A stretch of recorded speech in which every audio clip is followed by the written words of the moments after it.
Hello student, I am Priyanka. मैं home science ज्ञान classes में आप सबका स्वागत करती हूँ। आई होप आप सब बहुत अच्छे होंगे। और आज मैं होम साइंस की पीजीटी के लिए फर्स्ट ब्रांच स्टार्ट करने जा रही हूँ, जो कि होती है होम मैनेजमेंट, गृह प्रबंधन। तो उसमें मैं फर्स्ट क्लास में आपको बताऊंगी कि गृह प्रबंधन क्या होता है, कैसे क्या होता है। गृह गृह प्रबंधन जो होता है वो दो शब्दों से मिलकर बना होता है, गृह प्लस प्रबंधन। गृह का अर्थ क्या होता है? घर। और घर, ठीक है। तो इसके बारे में मैं आज आपको पूरा डिटेल में बताऊंगी कि गृह प्रबंधन का अर्थ क्या होता है, कैसे कैसे हमें इसमें काम करना होता है, ठीक है। तो मैं शुरू कर रही हूँ क्लासेस को अपना। आप सब ध्यान से इधर इसको सुने। गृह प्रबंधन एक मानसिक एवं सतत चलने वाली प्रक्रिया है जिसमें गृहिणी कम से कम संसाधनों का प्रयोग करते हुए उद्देश्य तक पहुंचने की कोशिश करती है। मतलब कि इसमें क्या कहा गया है कि गृह प्रबंधन एक मानसिक एवं सतत चलने वाली प्रक्रिया। गृह प्रबंधन जो होता है एक मानसिक और सतत, मतलब लगातार चलने वाली प्रक्रिया, जो कॉन्टिन्यूस चलती रहती है, कभी भी रुकती नहीं। जैसे हम स्टार्ट करेंगे, हमने अपना गृह प्रबंधन स्टार्ट किया तो ये नहीं कि मतलब रुक जाए, इसके बाद हम धीरे धीरे कुछ नया नया सोचते चले जाते हैं। तो गृह प्रबंधन, इन्होंने कहा है कि गृह प्रबंधन जो है वो एक सतत चलने वाली प्रक्रिया है जिसमें गृहिणी कम से कम संसाधनों का प्रयोग करते हुए उद्देश्य तक पहुंचने की कोशिश करती है। मतलब जिसमें किसी के पास कम संसाधन भी होते हैं, उसमें कम से कम संसाधनों का प्रयोग करके जो गृहिणी होती है वो अपने उद्देश्य तक पहुंच जाती है, उसी को हम गृह प्रबंधन कहते हैं, ठीक है। तो इसी को कहा गया है दूसरे शब्दों में गृह प्रबंधन का अर्थ कार्य करने की उस विद्या से है जिसके द्वारा हम किसी भी परिस्थिति में उपलब्ध समस्त साधनों का सर्वोत्तम ढंग से प्रयोग करते हुए अधिकतम उद्देश्यों की पूर्ति करते हैं।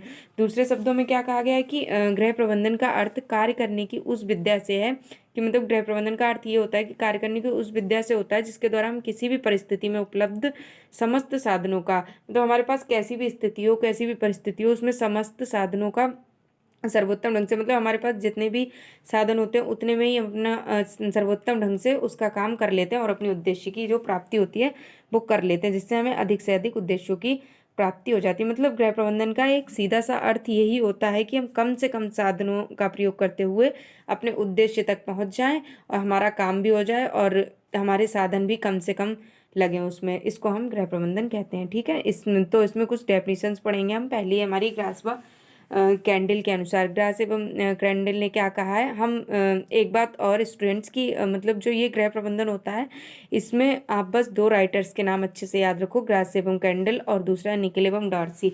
हर चैप्टर में घूम फिर के यही राइटर्स आपको मिलेंगे अलग अलग डेफिनेशंस के थ्रू, ठीक है। तो पहली इनकी डेफिनेशन है ग्रास व कैंडल के अनुसार, गृह प्रबंधन एक मानसिक प्रक्रिया है जिसमें पारिवारिक संसाधनों का उपयोग करके आयोजन, नियंत्रण एवं मूल्यांकन द्वारा पारिवारिक लक्ष्यों की प्राप्ति होती है। मतलब इन्होंने कहा है कि गृह व्यवस्था एक मानसिक प्रक्रिया है, जो मैं आपको ऊपर बता चुकी हूँ कि गृह व्यवस्था जो होती है एक मानसिक प्रक्रिया होती है जिसमें पारिवारिक संसाधनों का उपयोग करके आयोजन, नियंत्रण एवं मूल्यांकन के ये चरण होते हैं हमारे गृह प्रबंधन के। आयोजन, नियंत्रण एवं मूल्यांकन, इसके द्वारा पारिवारिक लक्ष्यों की प्राप्ति होती है। ये किसने कहा? ग्रास एवं कैंडल है। नेक्स्ट है निकेल और डार्सी के अनुसार। तो निकेल और डार्सी कहते हैं गृह प्रबंधन आयोजन, संगठन, नियंत्रण एवं मूल्यांकन की वह क्रिया है जिसका उद्देश्य पारिवारिक संसाधनों के प्रयोग से पारिवारिक लक्ष्यों की पूर्ति करना है। दोनों की सेम ही डेफिनेशन है, बस इतना सा अंतर है कि गृह प्रबंधन आयोजन, संगठन, नियंत्रण एवं मूल्यांकन की क्रिया है जिसका उद्देश्य पारिवारिक संसाधनों के प्रयोग से पारिवारिक लक्ष्यों की पूर्ति करना। मतलब हमने अपना जिसका उद्देश्य होता है पारिवारिक संसाधनों के द्वारा लक्ष्यों को प्राप्त कर लेते हैं हम इन तीनों चरणों को उपयोग करके, संगठन, नियंत्रण और मूल्यांकन का प्रयोग करके हम अपने उद्देश्यों को प्राप्त कर लेते हैं। ये किसने कहा? निकेल और डार्सी ने। नेक्स्ट है तो हम इनकी अब छोटे छोटे जो कोटेशंस इन्होंने दिए हैं वो पढ़ेंगे, ठीक है। नेक्स्ट है ग्रास व कैंडल ने गृह प्रबंधन को एक क्रियाशील यंत्र कहा है। ग्रास एवं कैंडल ने क्या कहा है कि गृह प्रबंधन जो है, होम मैनेजमेंट जो है वो एक क्रियाशील यंत्र है। मतलब ये कभी भी रुकता नहीं है, ये क्रियाशील यंत्र है, धीरे धीरे स्टेप बाय स्टेप चलता रहता है, कभी भी रुकता नहीं है। तो इसको उन्होंने क्या कहा? क्रियाशील यंत्र का। ये एग्जाम में बहुत बार पूछा गया है। पीजीटी के एग्जाम में 2021 में जो एग्जाम हुआ था उसमें भी ये पूछा गया था। ग्रास व कैंडल ने गृह प्रबंधन को क्या कहा है? तो ग्रास एवं कैंडल ने गृह प्रबंधन को एक क्रियाशील यंत्र कहा है, ठीक है। नेक्स्ट इनका है ग्रास व कैंडल ने गृह प्रबंधन को निर्णयों की श्रृंखला कहा है। ग्रास एवं कैंडल ने क्या कहा? गृह प्रबंधन जो है वो निर्णयों की श्रृंखला, मतलब हमारी डिसीजन लेने की एक श्रृंखला होती है। तो हम उसी के थ्रू तो अपना काम करते हैं कि हाँ हमने डिसीजन ले लिया कि हमें पढ़ना है, तो लगातार हमें कंटिन्यूअसली पढ़ना है, तो ये भी एक डिसीजन हो गया ना। तो इन्होंने कहा कि गृह प्रबंधन को निर्णयों की श्रृंखला कहा गया, कि मतलब निर्णय लेते हैं और उसको उसके उद्देश्य तक पहुंचने की कोशिश करते हैं। ठीक है, नेक्स्ट है लिचफील्ड। लिचफील्ड ने प्रबंधन को क्रियाओं का चक्र कहा है। मतलब लिचफील्ड जो थे, इन्होंने प्रबंधन को क्या कहा, क्रियाओं का चक्र कहा है, साइकिल ऑफ एक्शन कहा है इन्होंने। प्रबंधन को साइकिल ऑफ एक्शन कहा है। ठीक है, नेक्स्ट है कोटिजन। कोटिजन ने गृह प्रबंधन को व्यावहारिक ज्ञान कहा है। कोटिजन ने कहा है कि गृह प्रबंधन जो होता है एक व्यावहारिक ज्ञान होता है, मतलब कि जब एक हमारे व्यवहार में भी ये यूज़ होता है, हम अपने व्यवहार में सीखते हैं गृह प्रबंधन के द्वारा, तो उन्होंने इसको व्यावहारिक ज्ञान कह दिया। फिर नेक्स्ट है पी देवदास ने प्रबंधन की तुलना बांध से की है।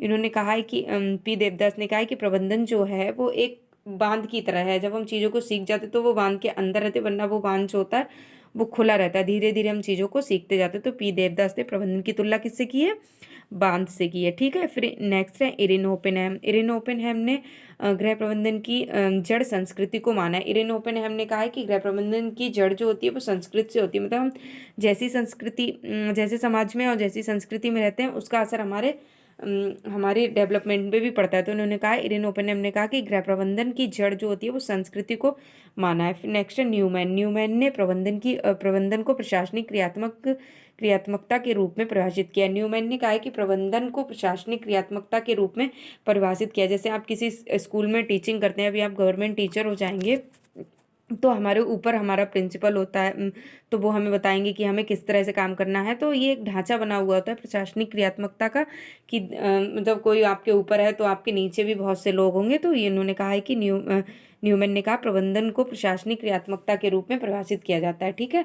गृह प्रबंधन का अभिप्राय विचारपूर्वक की गई व्यवस्था से है। कहा कि गृह प्रबंधन का अभिप्राय जो है विचारपूर्वक की गई व्यवस्था से, मतलब हम विचारपूर्वक जो व्यवस्था करते हैं उसी को हम गृह प्रबंधन कहते हैं। ठीक है, फिर नेक्स्ट एक और इन्होंने निखिल और डार्सी ने अपनी डेफिनेशन दी, प्रबंधन एक योजनाबद्ध क्रिया है। इन्होंने कहा प्रबंधन जो है वो सीधे नहीं होता है, एक योजनाबद्ध क्रिया है।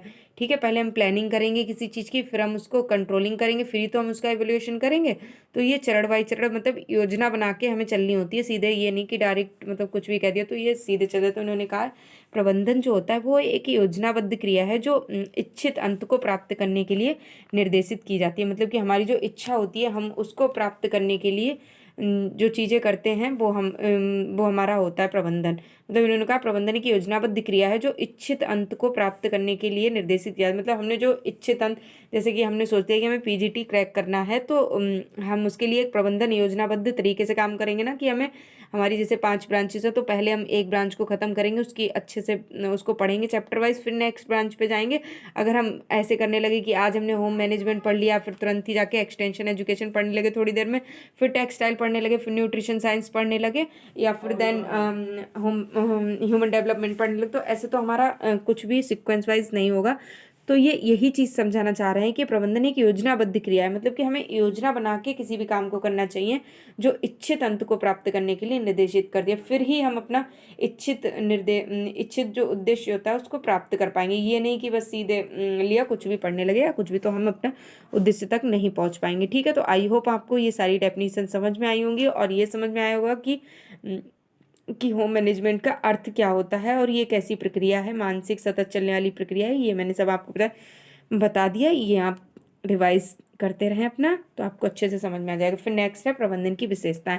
अब मैं आपको बताऊंगी कि जो होम मैनेजमेंट होता है इसकी विशेषताएं, कैरेक्टरिस्टिक्स क्या क्या होती हैं।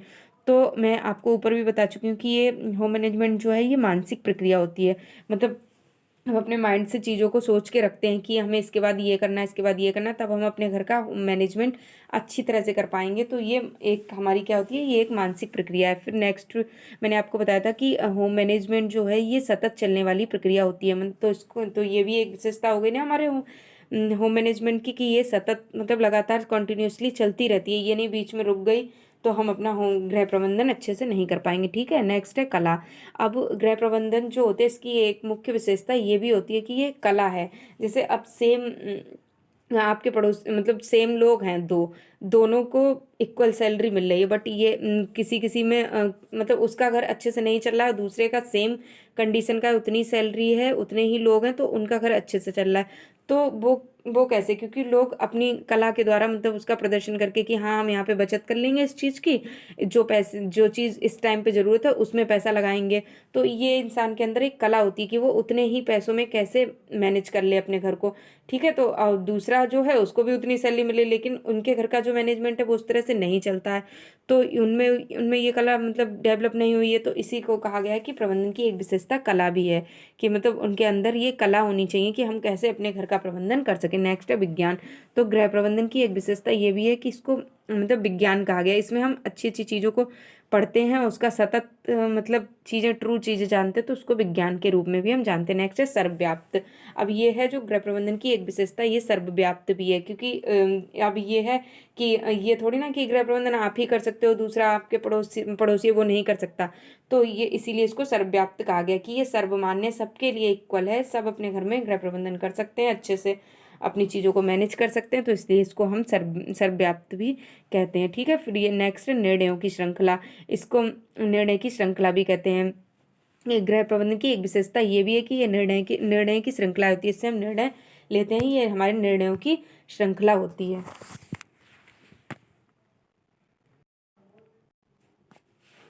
तो गृह प्रबंधन की एक विशेषता ये भी है कि निर्णयों की श्रृंखला होती है, मतलब हम कोई निर्णय लेंगे तभी तो अपना काम करेंगे। अब ये नहीं कि डायरेक्टली कोई भी काम करते चले, पहले हमने निर्णय लिया ही नहीं और कोई भी काम करना स्टार्ट कर दिया, तो वो हमारा काम अच्छे से नहीं हो पाएगा और पूरा भी नहीं होगा। नेक्स्ट है विशिष्ट प्रक्रिया। अब ये एक विशिष्ट प्रक्रिया होती है कि हर इंसान में जो नहीं होती है, क्योंकि हमें गृह प्रबंधन करने के लिए इंसान के अंदर एक विशिष्ट प्रक्रिया होनी चाहिए, कि मतलब हम प्रक्रिया को लेके चलेंगे स्टेप बाय स्टेप, तभी तो हमारा गृह प्रबंधन अच्छा होगा। तो ये एक इसकी विशेषता है। नेक्स्ट है सामूहिक प्रयास। अब गृह प्रबंधन की एक विशेषता ये भी है, सामूहिक प्रयास करना चाहिए, कि जैसे घर में जितने लोग हैं तो उनको इक्वली काम करना चाहिए। अब ये नहीं कि जैसे कोई भी काम हो रहा है घर में, जैसे हमने कोई कथा रखी है या हमारे घर में कोई छोटा मोटा प्रोग्राम है, तो एक अकेला इंसान ही सारा सब कुछ करे जा रहा है, तो नहीं हो सकता ना। फैमिली में जितने मेंबर्स हैं सबको थोड़ा थोड़ा प्रयास करना चाहिए। कोई जैसे हमने भंडारा कर, तो कोई सब्जी काट रहा है, कोई कुछ कर रहा है, कोई कुछ कर रहा है, तो हमारा अच्छे से मैनेजमेंट हो जाएगा। तो इसके लिए सामूहिक प्रयास करने चाहिए लोगों को। ठीक है, नेक्स्ट है पेशा। गृह प्रबंधन जो है एक पेशा भी है। हमें एक मतलब जैसे लोगों का कहते हैं कि इसका वो अपनी ड्रेस पहन के खड़ा है डॉक्टर, तो हम पहचान लेंगे कि हाँ ये इसका एक पेशा है, तो अपने पैसे के थ्रू वो ये काम कर सकता है। ठीक है, नेक्स्ट है विशिष्ट प्रक्रिया। ये एक विशिष्ट प्रक्रिया भी है। गृह प्रबंधन जो है एक विशिष्ट प्रक्रिया भी होती है। ठीक है, जो मैं आपको पहले भी समझा चुकी हूँ। नेक्स्ट है सामाजिक प्रक्रिया। गृह प्रबंधन जो होती है एक सामाजिक प्रक्रिया भी होती है, मतलब ये नहीं कि अपने अंदर ही सब कुछ करे, ये एक सामाजिक प्रक्रिया भी होती है। और नेक्स्ट है आदर्श कौशल। गृह प्रबंधन की एक विशेषता आदर्श कौशल भी होता है, जैसे कि इंसान के अंदर का कौशल जो होता है वो पता नहीं चलता, उसमें कौशल जो होता है वो दिखेगा नहीं, अंदर अदृष्टि कौशल। अब आप उसके घर जाएंगे तो आपको पता चलेगा कि हाँ इन्होंने अपना घर कितने अच्छे से मैनेज कर रखा है, क्या क्या कर रखा है। तो ये उसका अदृष्टि कौशल है ना, दिख नहीं रहा है, बट वो अपने घर को इतने अच्छे से मैनेज कर रहा है कि आप जाके बता सकते हो कि हाँ इनके अंदर ये कौशल है। ठीक है, नेक्स्ट है सार्वभौमिक प्रक्रिया। गृह प्रबंधन की एक विशेषता ये भी एक सार्वभौमिक प्रक्रिया। ये एक सार्वभौमिक प्रक्रिया है, ये नहीं कि आप ही गृह प्रबंधन कर सकते हो दूसरा कोई गृह प्रबंधन नहीं कर सकता, तो ये एक सार्वभौमिक है। यूनिवर्सल सत्य है कि हाँ कोई भी गृह प्रबंधन कर सकता है, अपने घर में सीख सकता है। ठीक है, नेक्स्ट है प्रबंधन सभी स्तरों पर होता है। प्रबंधन जो है वो सभी स्तरों पर होता है, ये नहीं कि कोई किसी का छोटा घर है या बहुत कम लोग हैं तो वो अपने घर को मैनेज नहीं कर सकता या वो प्रबंधन नहीं कर सकता, तो प्रबंधन हर स्तर पर कर सकते हैं। ठीक है, नेक्स्ट विशेषता है गृह प्रबंधन की पूर्व निर्धारित लक्ष्यों की प्राप्ति। पूर्व में जो हमने निर्धारित किया होता है कि हमें हमें लक्ष्यों की प्राप्ति करनी है, तो हम धीरे धीरे उसको पहले निर्धारित करते हैं, तभी तो लक्ष्यों की प्राप्ति करते हैं। तो ये एक पूर्व निर्धारित लक्ष्यों की प्राप्ति भी करता है। नेक्स्ट है निर्णय की श्रृंखला। ये एक निर्णयों की श्रृंखला भी होती है। ठीक है, नेक्स्ट है बौद्धिक प्रक्रिया। अब गृह प्रबंधन की एक विशेषता ये भी है कि बौद्धिक प्रक्रिया है। बौद्धिक प्रक्रिया पर तो ये बहुत डिपेंड करता है, क्योंकि हम अपने बौद्धिक मतलब अपने माइंड से ही चीज़ों को मैनेज करना सीखते हैं, उससे ही सीखते हैं कि कैसे ये चीज़ें मतलब मैनेज होंगी, तभी तो हम किसी अपना मैनेजमेंट अच्छे से कर सकते हैं। ठीक है, अब ये हमारी गृह प्रबंधन की थी सारी विशेषताएं। ठीक है, अब नेक्स्ट टॉपिक हम पढ़ेंगे गृह प्रबंधन। ये आपको हर जगह आप कोई भी बुक पढ़ेंगे, मंजू पाटनी हो गई, कोई भी हो गई, तो आपको ये फर्स्ट पेज पे ही बना हुआ दिख जाएगा। गृह प्रबंधन कि मतलब जो हमने आपको स्टार्टिंग में इंट्रोडक्शन में पढ़ाया था कि गृह प्रबंधन क्या है, एक मानसिक प्रक्रिया, एक सतत चलने वाली प्रक्रिया है।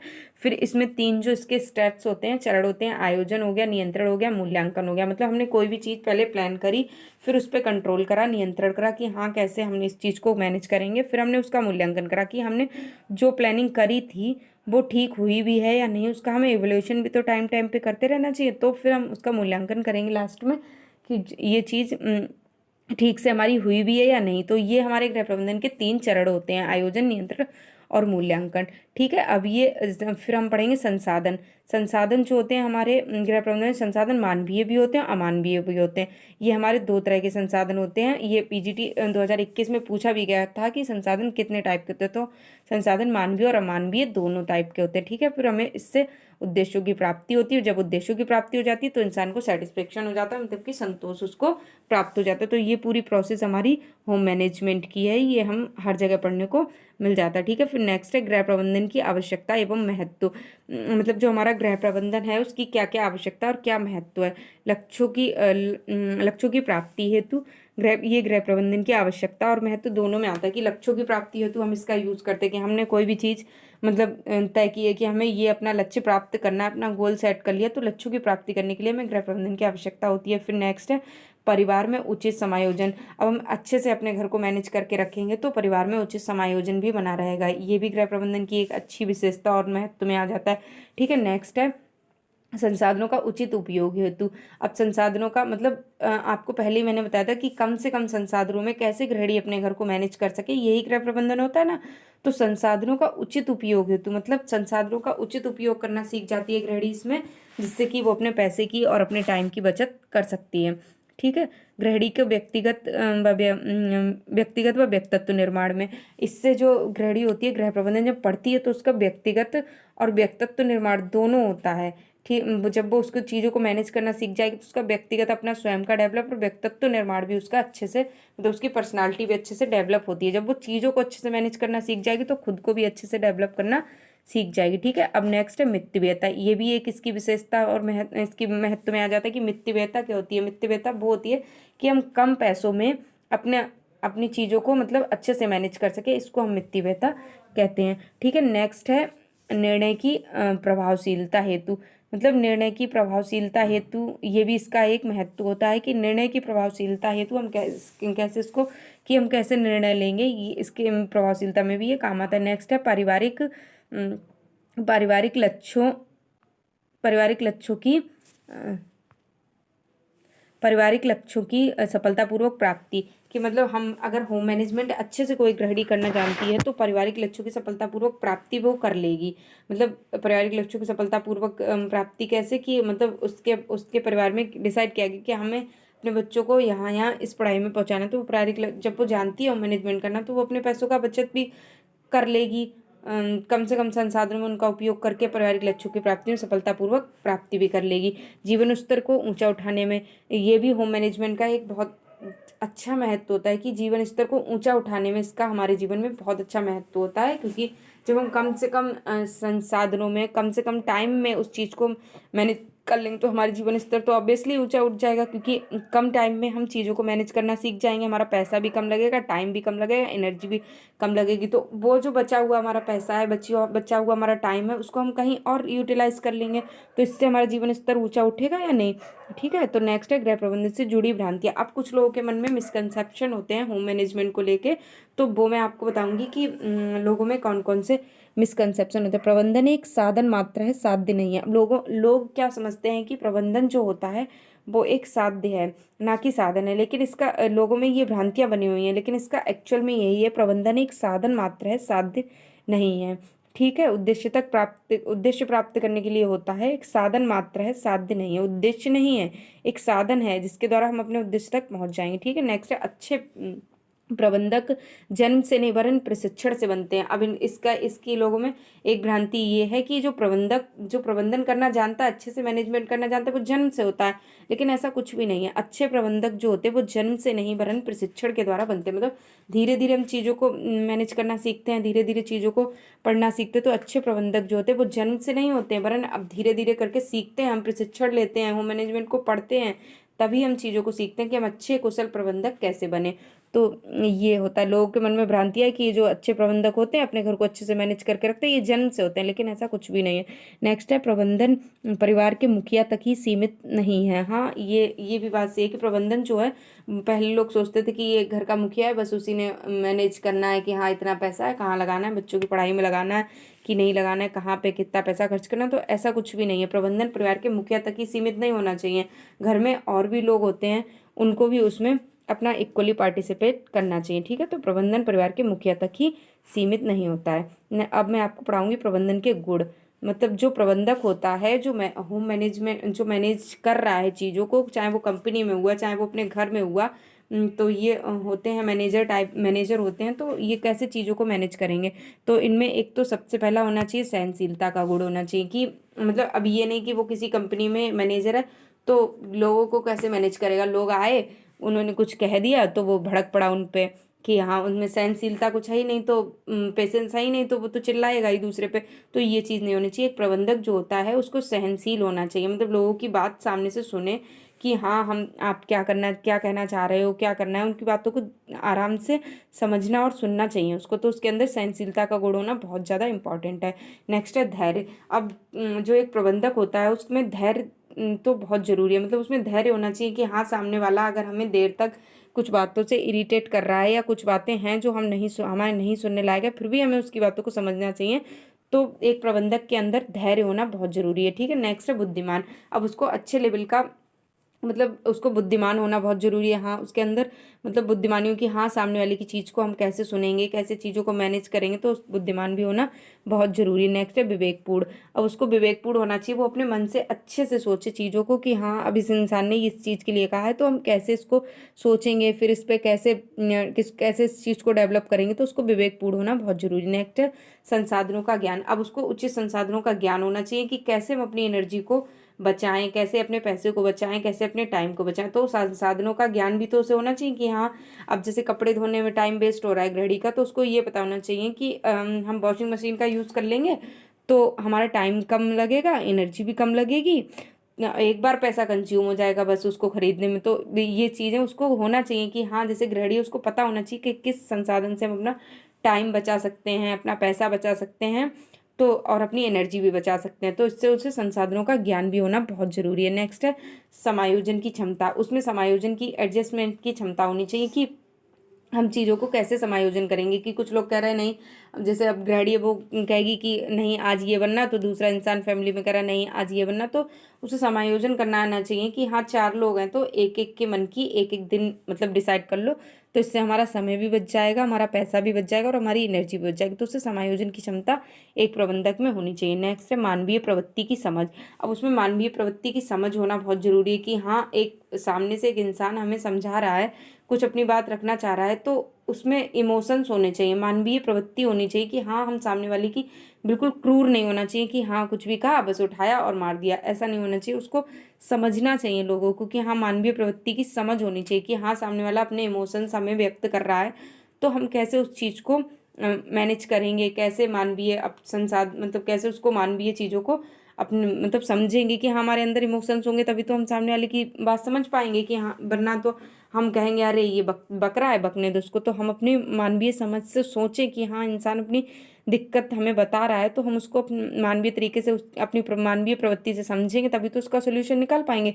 तो एक प्रबंधक में ये भी गुण होना बहुत जरूरी, मानवीय प्रवृत्ति की समझ होनी चाहिए उसको कि मतलब जब मेरे अंदर ये इमोशंस हैं तो सामने वाले के अंदर भी ये इमोशंस होंगे, इस तरह से ये कहना चाह रहा है। ठीक है, नेक्स्ट है दूरदर्शिता। अब एक प्रबंधक के अंदर दूरदर्शिता भी होनी चाहिए। ये नहीं कि सामने से आके कंपनी में हो या घर में हो, कोई भी हो, मैनेजर हो या गृहिणी हो, उस सामने से आके किसी ने बता दिया कि हाँ नहीं मुझे इस चीज़ की ज़रूरत है, ये तो आप में मतलब दूरदर्शिता है ही नहीं, आपने दूर तक का सोचा ही नहीं, बस पास से लिया और कह दिया हाँ जाओ कर लो जाके। तो उसमें दूरदर्शिता का भी गुण होना चाहिए कि हाँ हम आगे तक का सोच के करेंगे ना, कि अगर हम अपने बच्चे की पढ़ाई में पैसा लगा रहे हैं इस चीज़ पे, तो ये आगे जाके कहाँ पे यूज़ होगा, या मतलब कैसे कैसे उसको हम वो किस चीज़ में उसका फ़ायदा होगा या नहीं। ये नहीं कि हाँ बच्चे ने कहा कि मुझे ये करना है तो उसको बस करा दिया। तो इसलिए उसको दूरदर्शिता का गुण होना भी बहुत ज़रूरी है। नेक्स्ट है मितव्ययता।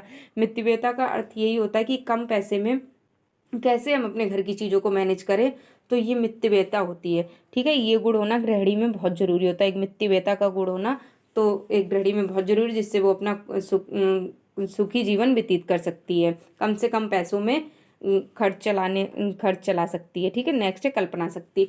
अब थोड़ी बहुत मैनेजर हो या गृहिणी हो, उसमें कल्पना शक्ति का होना भी बहुत ज़रूरी है। वो कल्पना कर सके कि हाँ, हम ये पैसा अपना यहाँ जहाँ पे लगा रहे हैं, तो आगे चल के मतलब पूरे अपने माइंड में एक कल्पना बना लो कि हाँ, ये पैसा आज यहाँ लगेगा तो इससे कुछ हमें फ़ायदा हो रहा है।